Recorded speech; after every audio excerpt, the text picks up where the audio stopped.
안녕하세요. 인천에 살고 있는 40대 중반의 남성입니다. 만약에 제 삶 자체를 모양으로 소개하자면 네모난 모양에서 모서리가 부드럽게 깎인 형태일 거예요. 평범하고 어디에 섞여 있어도 튀지 않는다는 뜻이기도 하고요. 하지만 어떤 사람들은 자신이 특별하길 바라기도 합니다. 겉으로 보여지는 것에 치중해서 원래의 성격이나 삶과 다르지만 포장만 그럴듯하게 해서 사람들에게 내보이는 거죠. 참고로 저는 그런 사람들을 극도로 혐오합니다. 제 생에 2번이나 그런 여자를 만났기 때문이죠. 일단 첫 번째 여자는 제 어머니였어요. 그때 제 나이가 6살인가 7살이었는데 어머니는 절 잡고 이야기를 했습니다. 넌 어린아이가 아니야. 엄마가 하는 말 이해하고 그리고 사람들이랑 대화가 가능하면 더는 그렇게 볼 순 없지. 그러니 늘 얌전하게 굴어야 해. 최대한 예의도 갖추고 울거나 큰 소리를 내거나 뛰어다니는 것도 엄마는 용납 못해. 알았니? 동생들이랑 노는 것도? 응, 안 돼. 허리 숙이고 인사해봐. 손은 배에 올리고. 그리고 옷 구겨지면 안 되니까 눕지도 마. 어른들 갈 때까지 어른스럽게 있어야 하는 거야. 존댓말 하는 것도 잊지 말고. 단순히 보면 그 당시에는 당연시됐던 가르침의 일종이었죠. 그땐 오냐오냐 키우는 분위기가 아니라 훈육을 위해서 몇 가지 들 정도였으니까요. 하지만 문제는 그 뒤에 이어지는 거짓말이었습니다. 대충 기억나는 걸 적어보면 결혼기념일에 아버지가 깜짝 파티와 함께 음식을 직접 준비해 줬다거나 정원에 자신을 위해서 꽃을 심어줬다거나 혹은 제가 학원 한번 다니지 않고도 좋은 성적을 유지한다는 그런 이야기였어요. 물론 저는 5살부터 영어 과외는 물론이고 학원도 다니고 있는 상태였고 아버지는 결혼기념일에 출장을 가셨었죠. 그래서 아버지와 어머니는 늘 그 문제로 다투시곤 하셨습니다. 내가 당신이 한 거짓말 때문에 얼마나 곤란했는지 알아? 거짓말을 했으면 나한테 말을 미리 해서 말을 맞추던가. 그쪽에서 나한테 정원을 어떻게 가꿨냐고 묻는데 식은땀이 다 나더라. 대충 그러려니 넘기고 웃으면 그만이잖아. 뭘 그거 가지고 짜증을 내? 그게 다가 아니잖아. 한두 번도 아니고. 저번엔 내가 목걸이 사줬다고 하고 레스토랑을 통째로 빌려서 깜짝 파티도 했다고 사람들한테 이야기해놨잖아. 도대체 왜 그런 말도 안 되는 거짓말을 해? 꼭 필요한 것도 아니고 대체 왜? 아버지의 물음에 어머니는 어깨를 으쓱하곤 대답했습니다. 이왕이면 완벽해 보이는 게 좋은 거지. 굳이 우리 남편 너무 바빠서 나 혼자 애 보고 불행한 결혼 생활에 미칠 것처럼 힘들다고 내가 사람들한테 칭얼거려야 좋겠어? 누가 그게 좋다고 그랬어? 해도 적당히 하라는 거야. 내가 출장을 간 걸 아는 사람들이 뭐라고 생각하겠어? 어차피 들통날 거짓말에 굳이 할 필요가 있냐는 말이잖아. 뭘 뭐라고 생각을 해? 그냥 당신이 정말 부지런하다 이렇게 생각하겠지. 그리고 오히려 당신은 나한테 고마워해야지. 내 덕분에 당신은 가정적이고 좋은 사람으로 포장된 거니까. 그러니까 앞으로는 좀 더 노력이라는 걸 해보든가. 내가 거짓말하는 게 그렇게 싫으면 당신이 진짜로 해주면 되는 거 아니야? 내 말이 틀려? 일 때문에 매일이 바쁘고 잠잘 시간도 없는 사람한테 너무 많은 걸 바라는 거 아니야? 매일이 이벤트고 매일이 축제인 그런 걸 나더러 하라고. 그리고 당신이 먹고 입고 바라는 것들이 다 어디에서 나왔는지 생각해봐. 내가 돈 안 벌어오면 당신은 어쩔 건데? 그게 좋으면 내가 차라리 일 그만두고 적당한 회사 들어갈까? 왜 내가 태기를 해야 해? 둘 다 잘 해내라고, 둘 다! 억지스러울 수도 있었지만 어쩌면 어머니 입장에선 그게 당연했을지도 모릅니다. 저는 그 부분에 대해서 잘 모르지만 제 어머니 집안이 굉장히 잘 살았다고 하더군요.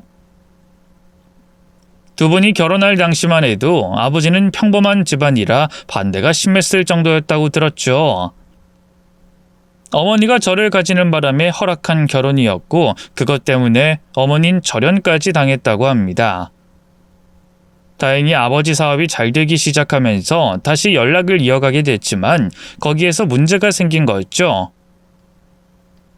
본인처럼 연애로 결혼한 게 아닌 집안 대 집안으로 결혼한 다른 자매들이 너무 잘 살고 있었던 겁니다. 그래서 더욱 보여지는 것에 열을 올리게 된 거죠. 때문에 친척들이 올 때면 최고의 남편, 꿈에 그리는 이상적인 가족을 연기하도록 강요했습니다. 당신 올 때 꽃 사와, 알았지? 흔한 장미 같은 거 말고 좀 독특해 보이는 거. 그 목화 같은 게 좋겠다. 오늘 우리 언니들 오는 거 알지? 잘해. 피곤한 티 내지 말고, 알았어? 무슨 소리야? 나 오늘 직원들이랑 회식 있다고 했잖아. 일주일 전부터 말했고.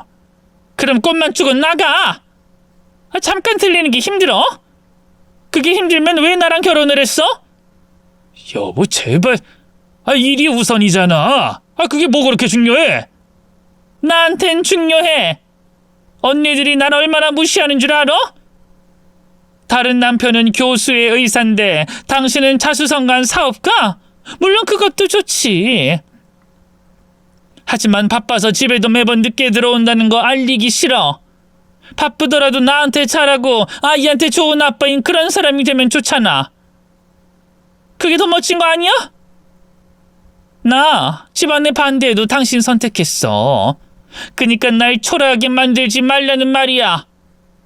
내가 많은 걸 바라는 거야? 가족이잖아. 가족들은 다 이해하고 서로 힘들면 감싸주는 게 가족 아니야? 아니, 우리 가족은 안 그래. 회기를 하지 마. 무조건 꽃 사들고 들어와. 오후 7시에 정확히. 아마 직접 그 장면을 보시면 가관일 겁니다. 그냥 들어와서 가져다 주면 되는데도 굳이 문을 두드리고 아무것도 모르는 척 어머니가 일어나 현관으로 나가죠. 문을 열면 아버지는 웃고 있고 등 뒤에는 꽃다발이 숨겨져 있는 겁니다. 여기서 포인트는 어머니는 그 사실을 모른다는 거였어요. 어머, 당신 오늘 바쁘다면서 이게 무슨 일이야? 하면서 감동적으로 꽃다발을 들고 고맙다고 하면 저희 아버지는 어머니의 이마에 뽀뽀를 해주죠. 그리고 뒤늦게 다른 사람이 와 있다는 걸 몰랐다는 말과 함께 잠깐 들린 거라며 재밌는 시간 보내라는 말을 끝으로 아쉽다는 듯 어머니에게 인사하고 끝으로 저를 안아주고 가는 게 마무리였습니다. 누구라도 그렇겠지만 특히나 아버진 그런 연기를 하는 걸 가장 싫어하셨어요. 애초에 말도 안 된다고 생각했고 비현실적이라는 말을 늘 하셨죠. 하지만 얼마 가지 않아서 가장 싫어하는 연기가 그나마 나았다는 걸 알게 되는 사건이 터지고 말았습니다. 그때는 제가 중학교 1학년이었죠. 건강검진을 하던 중에 아버지는 췌장암 2기 판정을 받았던 겁니다. 아무리 이성적이고 침착한 사람이라고 해도 이 암이라는 말에 꽤 큰 충격을 받은 상태였어요. 헌데 그 결과를 들은 어머니는 이렇게 말했죠. 다른 사람들한테 말했어? 암이다 뭐다 그런 말 했냐고. 아버지는 그런 어머니의 물음을 이해 못하고 되물었습니다. 그게 왜? 지금 그게 중요해? 나한텐 중요해. 누구한테 말했는데? 비서랑 어머니랑 친구들한테? 그 짧은 시간에 그렇게나 말을 하고 다녔다는 거야? 친구 누구? 나랑 겹치는 사람 있어? 준호랑 태수. 뭐 걔들이지 뭐. 그 거지들. 그럼 됐어. 나랑 겹치지만 않으면 뭐. 거지라니? 말을 해도 꼭 그렇게 해야 해? 그럼 거지지 뭐라고 불러? 당신한테 돈 빌려달라는 기생충 같은 인간들이잖아. 사업 그거에서 얼마나 번다고. 말이 나와서 하는 말인데 당신이랑 그 친구들 보면 끼리끼리 논다고 하는 말이 딱이야. 우리 언니들 남편 친구들은 다 변호사에 세무사에 배운 사람들 뿐이던데 당신은 도대체 그 사람들이랑 언제까지 어울릴 생각이야? 수준이랑 급에 맞지도 않는데. 몇 번이나 말했지만 걔들 우리 아버지 장례식 내내 같이 있었고 아버지 관까지 같이 들어준 오래된 친구야. 사업상 알게 된 그런 친구가 아니라고. 그리고 지금 그게 애초에 왜 중요한 건데? 내가 암에 걸린 걸 알리면 안 될 이유가 있어? 고작 이기잖아. 뭐하러 동네방네 말을 해? 무슨 자랑을 하는 것도 아니고 굳이 할 필요 없는 짓을 왜 하냐고. 항암 뚝딱 하고 수술하면 끝인데. 참 쉽다. 당신은 내 걱정보다 주위 사람들이 중요하다는 거야? 내 걱정은 안 돼. 왜 말이 그렇게 튀어? 내가 언제 걱정이 안 된다고 했어? 굳이 알릴 필요가 없다는 거잖아. 뭐 알린다고 암이 싹 사라져? 그게 가능하면 나도 당신을 위해서 확성기 들고 밖에 나가서 전단지까지 뿌렸겠지. 하지만 그거 아니잖아. 나 여기 아프고 어쩌면 잘못 들지도 모른다는 소리 들으면 남들이 불쌍하게 생각하지 진심으로 걱정 안 해줘. 속으로 좋아할지도 모르고. 그건 당신 생각이고. 아 몰라. 난 모르겠고. 어쨌든 난 동정은 질색이니까 내 주변에 아는 사람들한테는 입도 뻥끗할 생각하지 마. 정원이한테도 입당소시킬 거니까 당신만 조심해. 알았지? 어머니 성격을 알고 있기에 아버지도 그냥 그 정도는 포기해버렸습니다. 하지만 어머니는 단순히 말을 하지 않는 수준을 떠나서 더 큰 걸 요구하기 시작했어요. 일단 아버지가 병원에 입원했을 때는 몇 번 찾아가서 병간호를 하는 듯 했었는데 얼마 안 가서 그것도 가지 않았죠. 그곳에서 아는 사람을 우연히 마주친 이후부터 말입니다. 그때부터는 아버지가 출장을 갔다고 거짓말을 했고 그 거짓말을 위해서 아무렇지 않은 척하고 다녔어요. 그러다가 저를 끌고 해외여행 계획까지 짜고 남편을 만나러 갈 거라는 말까지 했던 거죠. 저는 당연히 그 의견에 반박했습니다. 그럼 간다고 말만 하고 아버지 병간호라도 하러 가면 되잖아.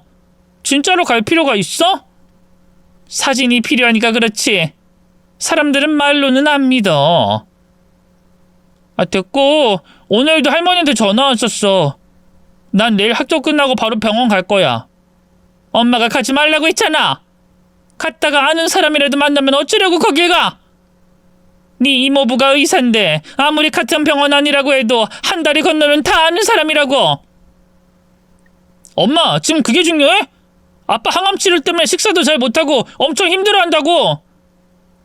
요즘 의료기술 좋아져서 괜찮아. 눈 딱 감고 며칠만 가자. 응? 싫어. 진짜 싫다고. 아빠 저렇게 두고 어떻게 해외여행을 가? 같이 있으면 병이 나? 병간호를 해주면 더 빨리 괜찮아지는 것도 아니잖아. 벌써 비행기표 끊었고 너희 담임한테는 미리 전화로 알려놨으니까 알아서 해. 그때 저도 마냥 어린 나이는 아니었기에 반항을 하려면 얼마든지 할 수 있었습니다.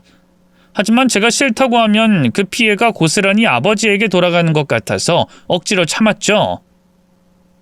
실제로 아버지가 항암 치료를 시작하기 전에는 어머니의 요구로 집에 들렸다가 간 적도 있었습니다.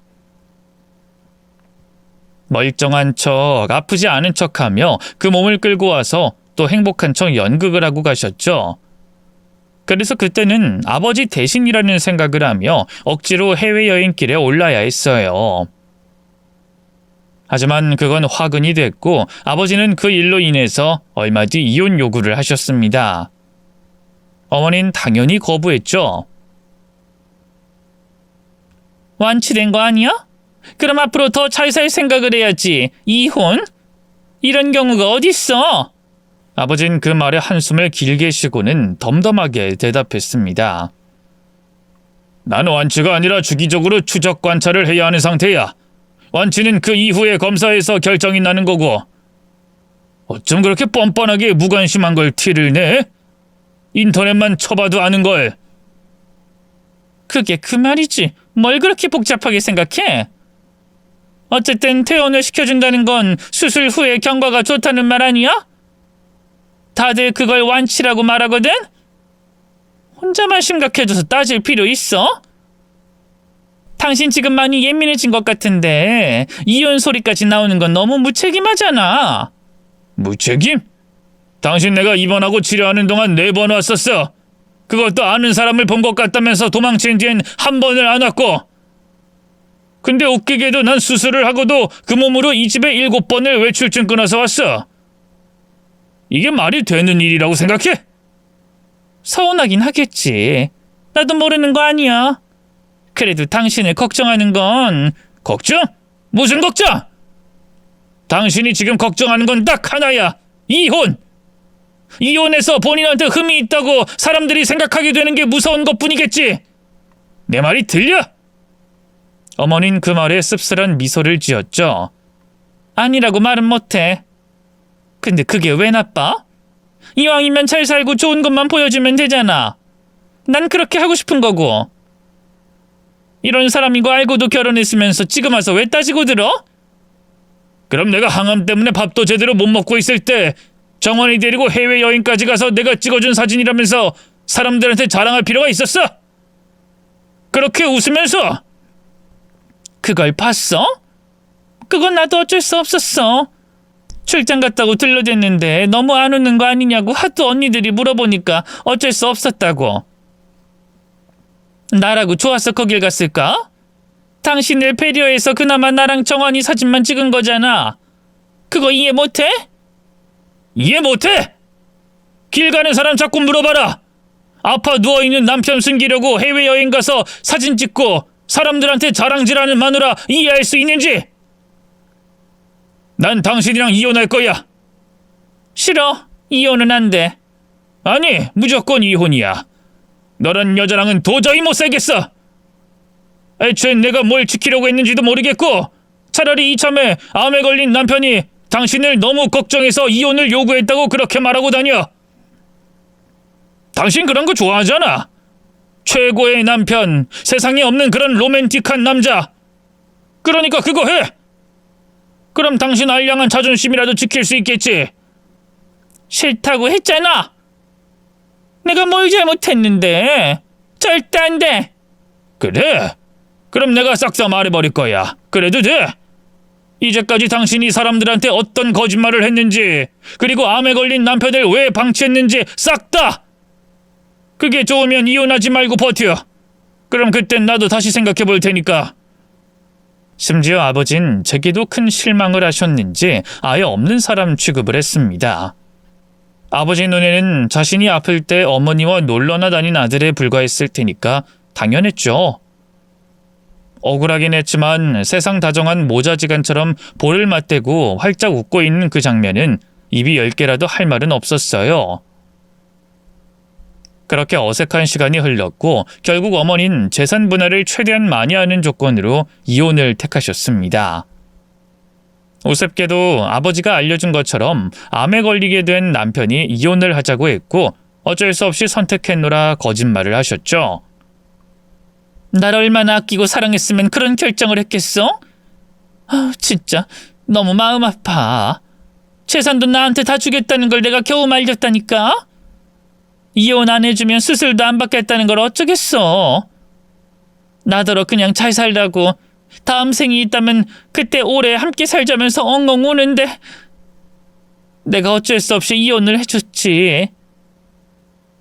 일단 그 사람 살리는 게 우선이잖아. 그야 그렇긴 한데 보통은 안 헤어지지 않을까? 어려울수록 함께 있어야 할 것 같은데. 그런가? 물론 나도 그러고 싶지.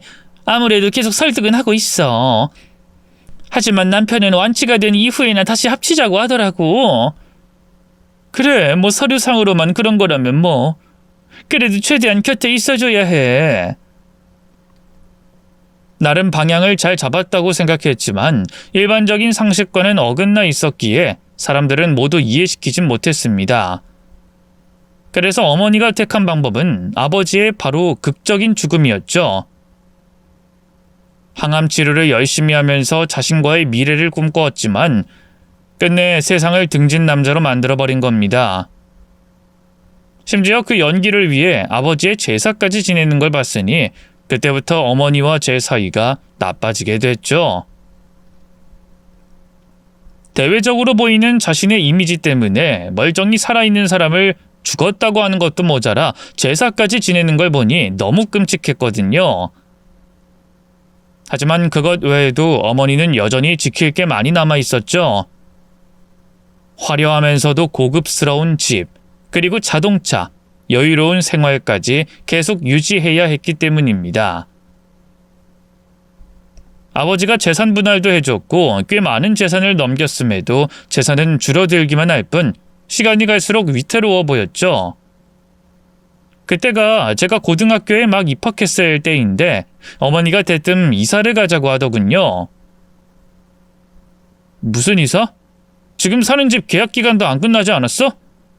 요즘 명품 아파트다 뭐다 브랜드 아파트가 엄청 뜨고 있잖아. 그래서 거기로 이사를 갈까 해. 솔직히 여긴 너무 구축이고 인테리어도 계속 보니까 좀 질려. 아이, 엄마 그냥 살자. 나 여기가 학교도 가까워서 좋은데 무슨 이사를 해. 다른 사람들은 다 그런 곳에 산다는데 나만 이 모양으로 이런 오래된 곳에서 살아야 해? 그냥 여기 팔고 다른 곳 들어가서 더 잘 살면 되는 거지. 하지만 그런 곳은 더 비싸지 않아? 얘가 꼭 지 아빠 같은 소리를 했네. 돈은 걱정하지 마. 월세로 들어가면 되니까. 아이, 전세도 아니고 월세? 아이, 그럼 돈이 계속 빠져나가는 거잖아. 매매를 못할 것 같으면 차라리 전세로 들어가. 안 그럼 가진 돈도 다 잃어. 여기 팔면 전세로는 들어갈 수 있는데 그럼 인테리어도 못하고 집에 맞는 가구도 들여야 하는데 그것도 어려워지잖아. 어쩔 수 없어. 아, 엄마! 잔소리하지 마! 나 그거 듣기 싫어서 이혼한 거야. 그리고 내가 이혼해서 내가 받은 돈인데 내가 어떻게 쓰던지 넌 상관하지 마. 학생이면 학생답게 공부나 더 열심히 하고 가뜩이나 요즘에 너 성적 떨어져서 내가 얼굴을 못 들고 다니겠으니까. 핑계로 들릴 수도 있는데 불안해서 공부가 손에 잡히지 않긴 했습니다. 집에 저와 어머니 단둘임에도 불구하고 그 당시 월세만 100만 원이 나가고 있었고 생활비는 그보다 더 많이 나갔죠. 백화점에서만 사야 한다는 빌어먹을 과일과 옷, 주기적으로 바뀌는 가방까지 그런 소비들은 저를 불안하게 만들기 충분했고 제 우려는 얼마 가지 않아서 현실이 됐습니다. 하루는 제가 집에 들어갔는데 불이 켜지지 않았고 어머니에게 물었더니 이러더군요. 아, 전기세가 미납돼서 그런 모양이네. 나중에 내면 그만이지 뭘 그런 걸. 아니, 엄마 지금 그걸 말이라고 해? 전기세 미납이라니. 걱정 마. 어떻게든 될 거야. 아, 잔소리하지 말고 방이나 들어가. 그리고 나중에 친척 들어오면 전기세 그런 소리 하지 말고 그냥 고장났다고 말하면 된다. 알았지? 아, 도대체 언제까지 그럴 건데? 아, 평생 이렇게 살 거야? 제 말에 어머니는 짜증을 냈습니다. 그럼 나더러 뭘 어쩌라는 건데? 밖에 나가서 일이라도 하라는 소리야? 다른 집은 다 그렇게 해. 현실적으로 생각을 해야 할 거 아니야. 지금 전기세도 미납돼 있으면서 꼭 이 집에서 그 큰 돈을 주고 월세로 몇 년을 살았잖아. 굳이 이렇게까지 하는 이유를 난 모르겠다고. 아, 우리도 그냥 남들처럼 벌어서 아끼고 그렇게 좀 살면 안 될까? 너나 그렇게 살아라. 엄마는 그런 거 못해. 난 태어났을 때부터 원래 잘 살았어. 그리고 이미 사람들한테도 여유 있다고 다 말해놨는데 여기서 일을 시작하면 내가 쌓아온 게 뭐가 되겠어? 사람들이 날 얼마나 비웃겠냐고. 아, 비웃으면 좀 어때? 그게 뭐 어때서? 사실 겉으로만 멀쩡한 게 더 웃겨. 돈 없는 게 자랑은 아니지만 없으면서 있는 척하는 것도 정상은 아니야. 아주 잘났네. 그럼 너 학교 졸업하고 바로 일 시작해. 그럼 간단한 거 아니야? 그땐 나도 너 잔소리하는 거 조금은 참아줄 테니까 지금은 그냥 입 다물고 가만히 있어. 차라리 그때 제가 상황 파악을 빨리 했더라면 조금은 나아졌을지도 모릅니다. 하지만 저는 어렸고 돈에 대한 개념도 제대로 잡히지 않은 상태였죠. 형편상 대학은 포기해버렸고 바로 직장에서 일을 시작했습니다. 그리고 어머니가 하도 죽는 소리를 해서 어쩔 수 없이 제 명의의 카드를 내어준 게 화근이 돼버렸죠. 카드 돌려막기를 하다가 터지게 된 것은 물론이고 카드로 현금 서비스까지 받았다는 걸 뒤늦게 알았을 때 이미 제 빚은 6천이 훌쩍 넘어 있었습니다. 그때 제 나이는 고작 23살이었고요. 그 이후로 저는 살아도 사는 것 같지가 않았습니다. 최대로 많이 잔 게 4시간이었고 그 나머지 시간은 미친놈처럼 일만 해야 했죠. 헌데 정작 그 상황을 벌려놓은 어머니는 저에게 이런 말을 하더군요. 나 채원해. 너야 이제 성인이니 별 문제는 없을 거고 우리 아들 정환인 엄마 새 출발하기 도와줄 거지? 결혼식도 하려면 이것저것 돈도 들고 하는데 여유 자금이 있어? 저는 너무 어이가 없어서 겨우 입을 열었습니다. 지금 그걸 말이라고 하는 거야? 날 이 꼴로 만들어 놓고 왜 또 화를 내? 어쩔 수 없었다는 거 알잖아. 뭘 어쩔 수 없어! 엄마가 그러고도 엄마는 맞아? 내 카드고 내 명의였어. 어디에 어떻게 썼는지 다 나오는데 엄마가 가방 사고 구두 사고 사치품만 안 샀어도 나 그냥 회생 절차 밟아도 됐었어. 근데 사용 내역이 다 사치품이라서 가능성도 없다고 해서 이렇게 된 거야. 겨우 4시간 잘까 말까 하면서 미친놈처럼 사는데 그런 내 앞에서 재혼하는데 돈을 달라고? 이미 지난 일을 또 되새기면 뭐 어쩌자는 거야? 막말로 너도 내 밑에서 편안하게 살았던 거 사실이잖아. 그 정도는 자식이 부모한테 해줄 수 있는 돈 아니야? 다른 집 자식들은 그놈의 다른 집 자식 이야기하기 전에 다른 집 부모는 어떻게 사는지 봐. 엄마가 늘 비교하는 애들은 23살에 이런 빚 생기지도 않아. 그것도 형편이 어려워서도 아니고 본인 이미지에 미친 부모 때문에 이 꼴 나는 사람은 없다고. 뭐? 그래서 어쩌라고? 돈 갚아. 내가 절반 갚았으니까 엄마도 내 이름으로 버려놓은 거 책임지라고. 내가 돈이 어딨어? 결혼자금도 여기 보증금 빼서 겨우 들어갈 수 있는데. 어쨌든 뭐 너도 못 해준다니 더는 말은 안 할게. 그래도 결혼식엔 참석할 거지? 원하면 할게. 근데 나 거짓말은 안 해. 엄마 분명 그 사람한테도 거짓말했을 거잖아. 서울대라도 나왔다고 했어? 아님 변호사 준비라도 한다고 했나? 그게 뭐든 나 무조건 솔직하게 내 사정 다 말할 거고 빚 상환 때문에 잠도 못 잔다는 말도 할 거야. 알았어? 독한 놈. 어쩜 지 애비랑 이런 것까지 똑같아? 됐어 됐다고. 아픈 아버지도 본인 이미지보다 뒷전이었으니 빚이 있는 자식을 버리는 건 어렵지 않았을 겁니다. 저는 어머니에게 더는 특별하지도 않았고 자랑거리도 아니었으니까요. 때문에 그 결혼 소식을 마지막으로 어머니의 얼굴은 볼 수 없었죠.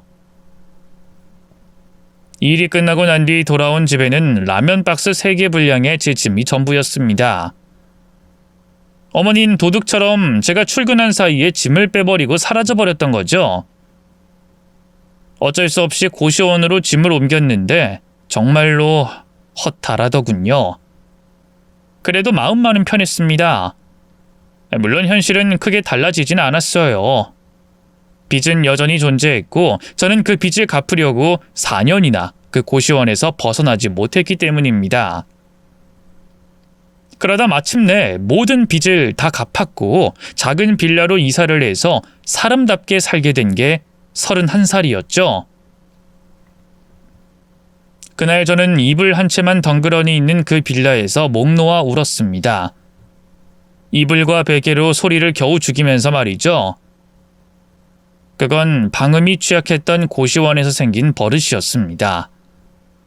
다행히 그 이후로는 주말엔 쉬기도 하면서 평범하게 살았던 것 같아요. 시간적 여유가 생기기 시작했을 때는 야간 대학 졸업까지 했습니다. 그러다 이직을 하면서 좀 더 안정적인 월급도 받으면서 주 4회 치킨집에서 아르바이트도 했죠. 그때 만나게 된 것이 아내 현주였습니다. 함께 아르바이트를 하다 보니 그 사람 사정도 알게 됐죠. 실은 저희 엄마가 사고를 좀 쳤어요. 그 빚을 갚아야 해서 이렇게 늦게까지 일하는 거고요. 좀 이상하긴 하죠? 원래 자식들이 대부분 사고를 치긴 하는데. 아니요, 너무 이해가 돼서요. 저희 엄마도 좀... 어머, 신기하다. 우리 비슷한 점이 있었네요? 다들 이해 못해서 설득하기도 싫었는데 아무래도 평범한 일은 아니니까요. 맞아요. 그래도 요즘에 연예인들도 그런 일이 많이 생겨서 공감은 좀 하는 것 같아요. 몇 년 전만 해도 저를 오히려 이상하게 보는 사람들이 많았는데. 정환 씨도 그렇죠? 네, 그러게요. 요즘엔 좀 달라진 것 같긴 하더라고요. 처음에는 그 작은 공감대로 가까워지게 됐습니다. 그리고 깊이 알게 되면 알수록 정말 대단한 사람처럼 느껴졌죠. 왜냐하면 그 사람은 저와는 아예 다른 생각, 또 다른 선택을 했기 때문이었습니다. 돈 무서운 걸 모르고 함부로 쓰는 어머니였음에도 이해하려고 노력했고 단 한 번도 화를 낸 적이 없다고 했죠. 더구나 그런 소비 습관은 일종의 결핍에서 오는 거라고 여겼고 그것을 채워주려고 오히려 노력을 하고 있다고 하더군요. 그 사람의 생각은 빚만 넘기고 떠난 어머니를 원망하고 미워했던 저를 부끄럽게 만들기도 했습니다. 아마 그래서 관심이 갔던 것 같아요. 그 사람이 어떤 식으로 사람을 변화시키는지 알고 싶어졌고 우린 어느덧 연인으로 1년, 그러다가 결혼까지 하게 됐습니다. 혼전 임신으로 급하게 한 결혼이긴 했지만 제대로 구색을 갖출 생각이었죠. 신혼여행은 유럽이나 미국? 그런 곳이 좋지 않을까? 임신 초기에 장거리 비행은 좀... 그럼 일본이나 대만은 괜찮아? 거긴 거리가 그렇게 멀지 않잖아. 그냥 국내로 가자. 국내도 볼 곳도 엄청 많잖아. 혹시 돈 때문에 그래? 나 경력도 쌓여서 꽤 잘 벌어. 알잖아. 알아도 내가 아이 가지는 바람에 일도 못하게 됐는데 아껴야지. 그래야 우리 미래를 위해서 더 잘 살 수 있는 거 아니겠어? 무엇보다 우리 엄마 빚 때문에 신세도 지고 있는데 내가 무슨 해외여행이야. 괜찮아. 다른 건 몰라도 아내는 정말이지 너무 검소했습니다. 아주 작은 돈도 허투루 쓰는 법이 없었고 알뜰하게 돈을 모아 관리까지 하고 있었죠. 늘 늦은 시간에 마트에서 장을 보며 유통기한이 임박한 제품이나 할인이 되는 것만 사왔어요. 또 어떻게 알게 됐는지 상품으로는 가치가 떨어지는 못생긴 과일만 파는 곳에서 과일이나 고구마를 저렴하게 가지고 왔죠. 물론 아이를 키우는 것도 마찬가지였습니다. 다른 사람이 쓰던 것들을 가지고 와서 깨끗하게 씻어 다시 쓰곤 했어요. 누군가는 찜찜하다고 생각할지 몰라도 아내는 그렇지 않았죠. 솔직히 그런 아내를 보면 전 굉장히 속이 상하긴 했습니다. 무엇보다 본인에게 가장 인색했거든요. 하루는 태어난 아이와 함께 산책을 하려는데 아내가 봉지 하나를 들고 나왔습니다. 뭐? 쓰레기 버리게? 나 줘, 내가 들게. 아니야, 쓰레기라니. 이거 내 가방이야, 기저귀 가방. 뭐? 그거 얼마나 한다고? 그냥 집에서 쓰는 다른 가방은 없어? 없어. 그리고 난 이게 가벼워서 좋아. 가방이 뭐야, 그냥 들고 다니는 용도야. 그게 굳이 예쁘고 튼튼할 필요가 있어? 손잡이 있고 가벼우면 이것도 가방이 되는 거지. 그래도 이건 좀 너무 심하잖아. 지금이라도 하나 사러 가자. 지금 생각해도 그 시절은 낭만은 있었습니다. 어떤 사람은 우리를 구질구질하다고 생각할지 몰라도 정말 평화로움 그 자체였죠. 굳이 멀리 가지 않아도 아이를 데리고 여기저기 공원을 돌면서 싸운 도시락을 먹었고 1+1 하는 따뜻한 캔커피를 나눠 마시며 어디라도 걸어 다녔으니까요. 하지만 그 평화로움은 그리 오래가진 못했습니다. 정기적으로 장모님이 사고를 쳤고 아내는 그것 때문에 눈물로 밤을 지새우곤 했죠. 여보, 어떡해? 엄마가 또 사고를 쳤어. 진짜 속이 상해서 어쩜 좋아. 뭐? 무슨 사고? 내가 전화라도 해볼까? 내가 걸어도 전화 안 받아. 이모한테 1,000만 원을 빌렸는데 그걸 안 갚고 있었대. 당장 이모가 급하게 돈이 필요하다고. 이모부가 수술을 하신다고 하는데 어쩜 좋아. 머리가 깨질 것처럼 아팠지만 내색은 안 했습니다. 괜찮아. 내가 어떻게든 마련해 볼게. 우리 모은 돈도 있으니까. 그거 모은 지 얼마나 됐다고 그걸 또 깨? 3달 전에도 또 그렇게 해서 돈 깨줬었잖아. 차라리 내가 일을 다시 해볼까? 몸이 안 좋긴 해도 어떻게든 돈을 모아야 하니까. 출산 이후부터 몸이 안 좋다면서 무리하게 왜 일을 해. 괜찮아. 내가 도울게. 하지만 당신한테 미안해서. 진짜 엄마는 언제까지 저러실지 모르겠어. 요즘은 엄마 생각하면 가슴이 꽉 막히고 너무 답답해. 내가 잘하고 있는 건지도 모르겠고 우울증이 온 것 같다고 해야 하나? 당신한테 면목이 없어. 콱 죽고 싶은 마음이 들고. 그런 생각 드는 거 나도 겪어봐서 잘 알아. 하지만 그 생각에 잠식되진 마. 우울증이라는 건 늪 같은 거야. 한 번 빠지면 점점 가라앉기만 할 뿐이라고. 미안해. 당신한테까지 이런 부담을 주고 싶지 않았는데. 난 도저히 우리 엄마를 포기할 수가 없어서 그래. 진짜로 너무 미안해. 가슴을 부여잡고 엉엉 우는 아내를 달래고 저는 함께 울어줬습니다. 미안하긴 한 건지 저만 보면 스리슬쩍 자리를 피하는 장모님을 보면서 화가 나긴 했지만 최대한 많이 챙겨드리려고 노력도 했죠. 적어도 시간이 흐르고 더 나이가 들면 조금은 달라질 걸 기대했고 시간은 그렇게 흘러 어느덧 제 딸이 7살이 됐습니다. 하지만 기대와는 달리 장모님은 조금도 나아지지 않았고 오히려 씀씀이가 더 커지기만 했죠. 하루는 아내가 그러더군요. 엄마가 이번에 이사를 하고 싶다고 하시네? 지금 사는 곳이 오래되기도 했고 집주인이 돈을 좀 올려달라고 한 모양이야. 그래서 조금이라도 보태고 싶은데 가능할까? 전세니까 우리 돈이 딱히 사라지는 건 아니잖아. 저번 달에도 냉장고인지 뭔지 고장났다고 해서 바꿔드렸잖아. 하지만 집을 옮기는 건 더 큰 목돈이 드는 일이고 또 이사 가면 필요한 건 더 생길 거 아니야. 제 말에 아내는 불쾌함을 그대로 드러냈습니다. 당신은 몰라. 지금 상황이 당신 상황이라고 해도 그렇게 쉽게 말할 수 있어? 난 만약에 당신 부모님이 이런 일 때문에 고민하면 당연히 그러자고 했을 거야. 정말 실망이야. 솔직히 그때쯤 되니까 거의 돌아버릴 것 같긴 했어요. 아내의 마음을 모르는 건 아니지만 통장만 보면 한숨이 나오는 건 어쩔 수 없었죠. 돈이 모일만 하면 무슨 일이 터지고 또 만기가 코앞에 오면 꼭 돈 쓸 일이 생겼습니다. 마치 돈이 언제 모이고 빠지는지 알고 있는 것처럼 순서대로 착착 진행이 되는 상황이 버거웠죠. 23살부터 40대가 된 그때까지 저는 단 한 번도 일을 쉬어본 적이 없는데도 그 돈까지 주게 되면 통장에 남은 돈은 100만 원 남짓이 전부였으니까요. 헌데 바로 그 무렵에 생각지도 못한 연락을 받게 됐고 달려간 곳에 아버지가 계셨죠. 어머니와 이혼할 때도 제 얼굴 한번 보지 않았던 아버지는 병원에 계셨습니다. 아빠, 뭐예요? 어디 안 좋으신 거예요? 아버지는 그런 절 보더니 살짝 웃으며 입을 열었죠.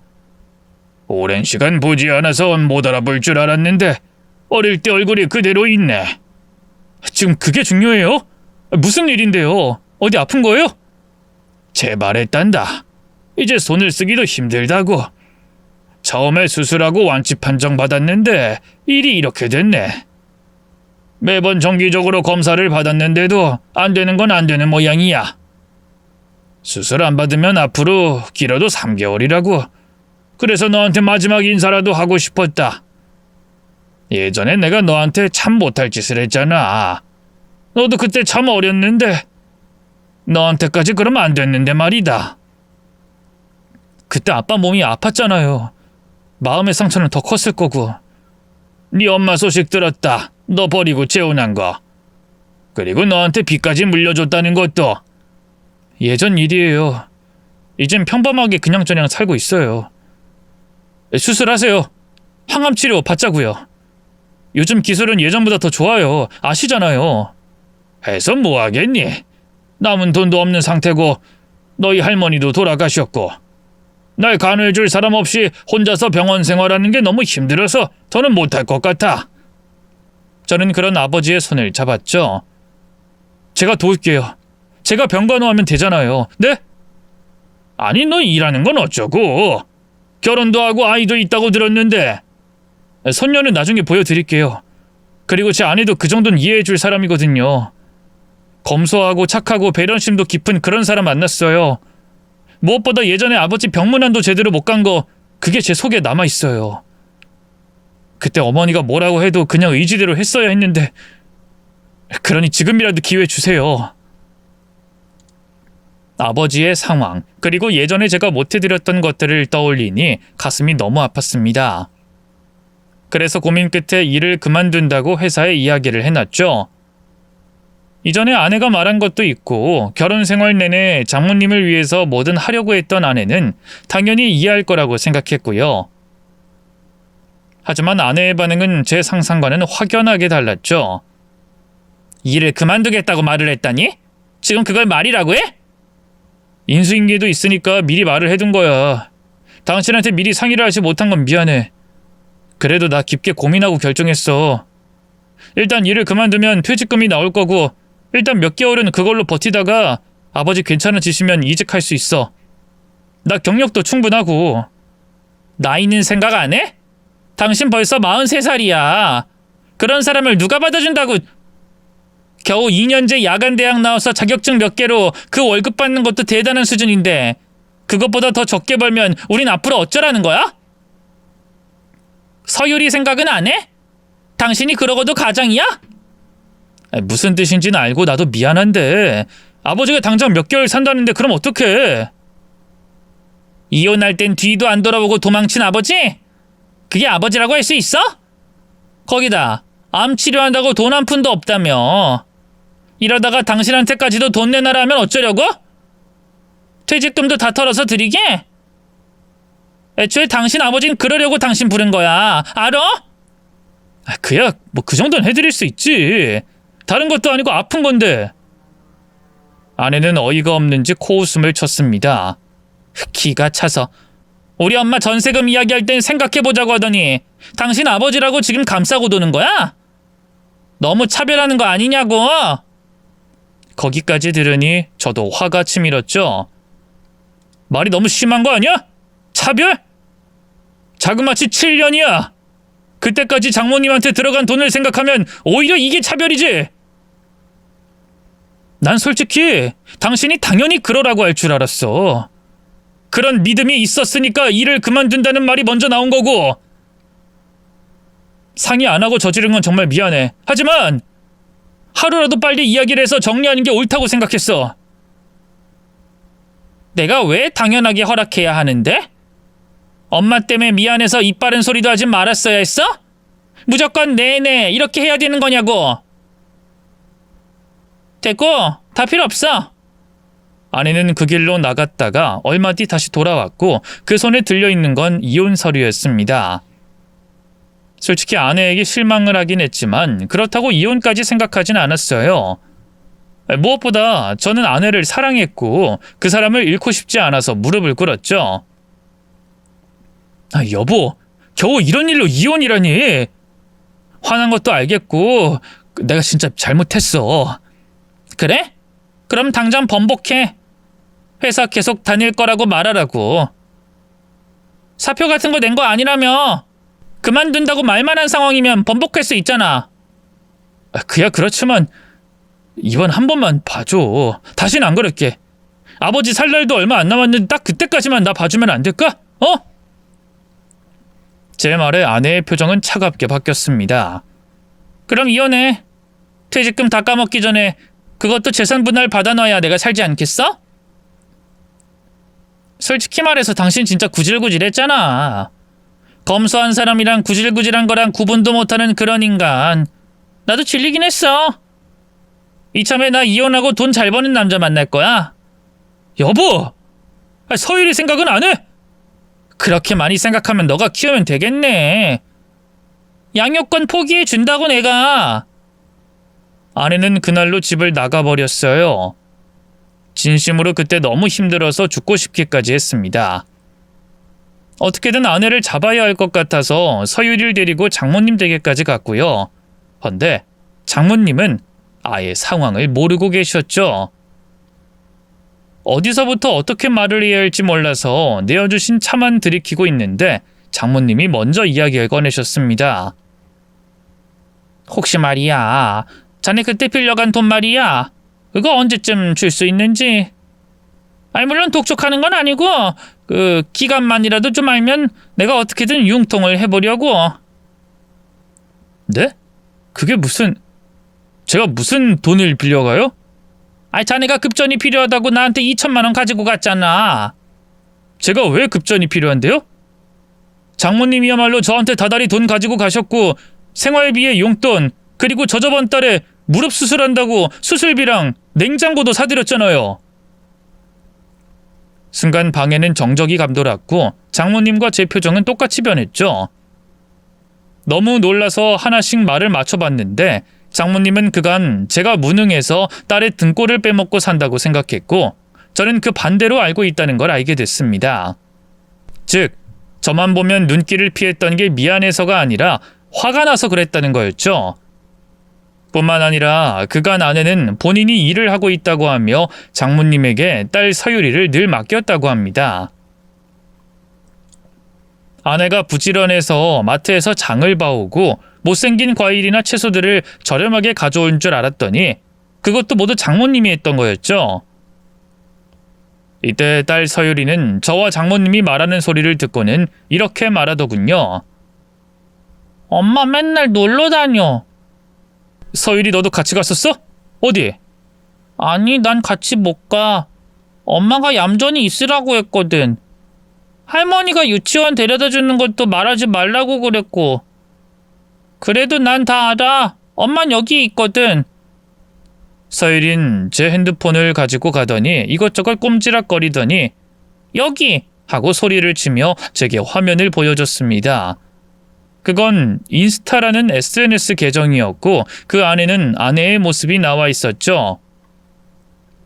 비키니를 입고 수영장에 간 사진, 유명한 맛집에 간 사진, 명품 가방을 들고 있는 모습까지 제가 단 한 번도 본 적 없는 것들이 모여 있었습니다. 그걸 보는데 구역질이 치밀었고 온몸이 떨렸죠. 그대로 서열을 장모님에게 맡기고 아버지 병원으로 향했습니다. 그런데 진짜 최악인 건 아버지가 보이지 않았다는 거죠. 설마 이러면서 간호사에게 아버지가 어딨냐고 물었는데 간호사는 덤덤한 표정으로 말했습니다. 퇴원하셨는데요.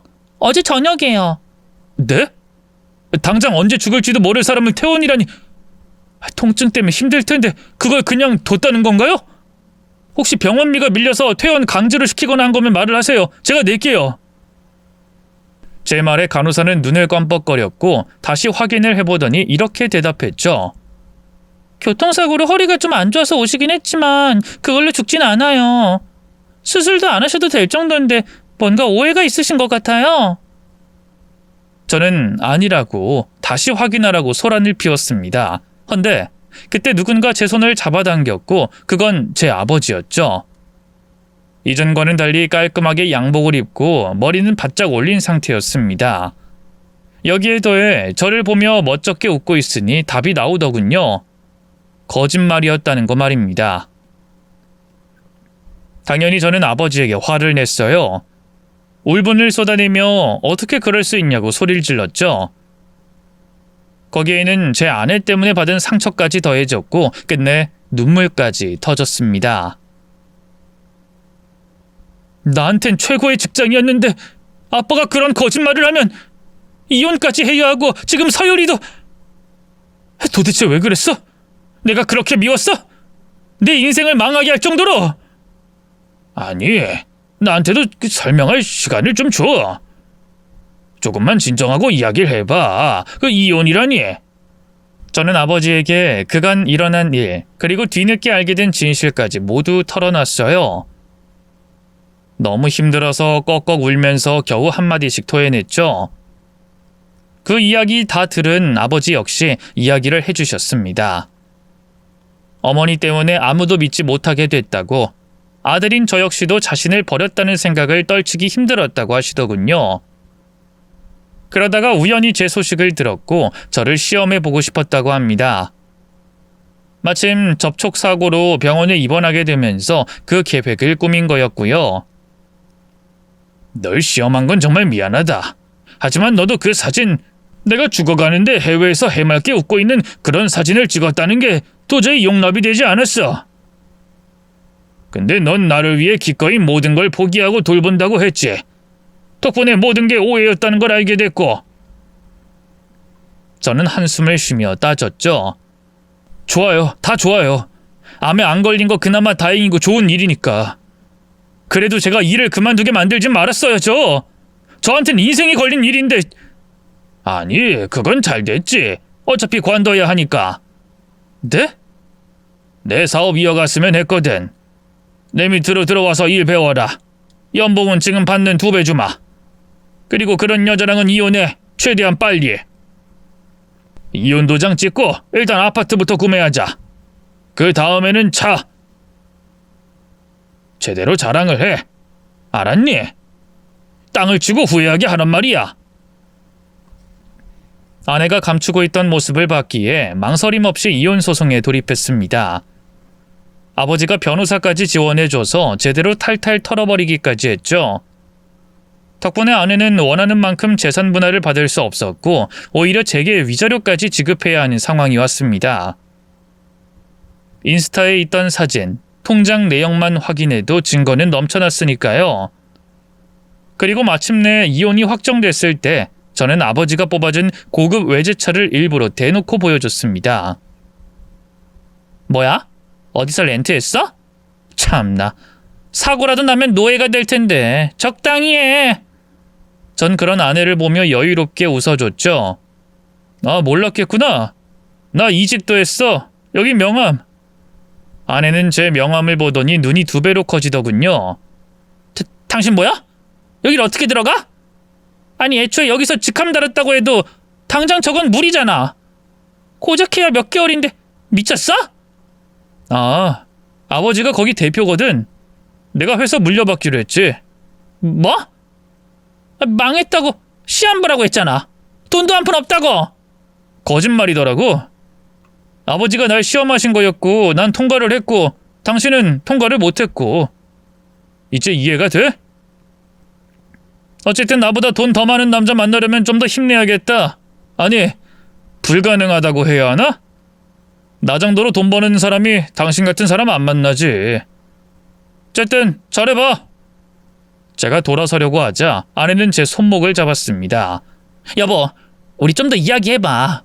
이렇게 그냥 가는 법이 어딨어. 서율이 생각은 안 해? 그리고 내가 사치를 부린 게 아니야. 그래, 그건 다 엄마가 시킨 거였어. 알잖아, 우리 엄마가 얼마나 쓰레기 같은 사람인지. 날 딸로 보는 게 아니라 돈 나오는 기계로 보는 사람이야. 날 이용해서 물건도 구매시킨 거고. 이미 다 까발려졌잖아. 왜 자꾸 다른 사람을 나쁜 사람으로 만들어? 사실이니까. 좋아, 이러자. 그럼 내가 엄마랑 인연을 끊을게. 됐지? 그럼 내 말이 사실이라는 거 자연스럽게 알게 될 거야. 돈 안 줘도 돼, 진짜야. 그러니까 이혼만 취소해줘. 어? 헌데 하필이면 그 자리에 장모님이 오셨고 그 이야기를 다 듣고 말았죠. 날 버린다고? 내가 너 하나 제대로 키우려고 어떻게 살았는데? 다른 사람도 아니고 네가 나한테 이럴 수가 있어? 난 그래도 네가 내 딸이라 이런 상황 알게 돼도 네 편이 되려고 했었어. 근데 넌 또 나를 그런 사람으로 만드는구나. 그래, 나도 이제 그만할란다.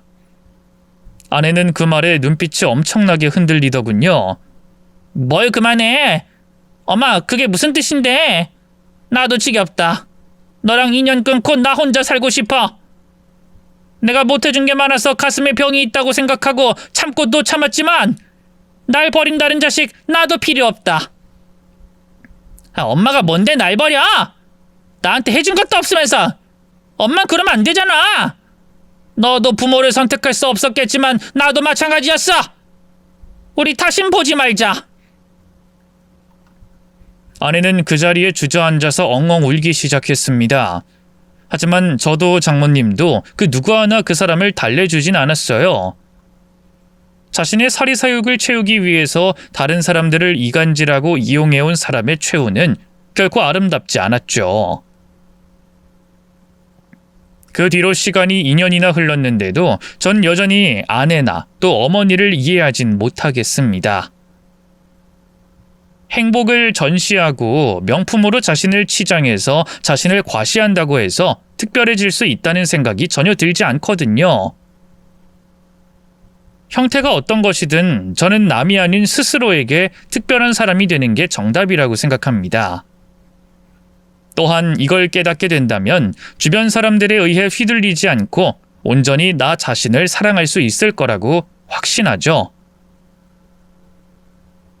현재 저는 아주 건강하신 아버지 밑에서 아직까지도 일을 배우고 있습니다. 제게 한참은 멀었다고 명함으로 만들어줬던 직책이 아니라 사실 말단부터 차근차근 올라가고 있고요. 그리고 장모님과도 인연을 이어가고 있는데 제 딸을 봐주시고 저희 집안일을 맡아 해주시고 계시죠.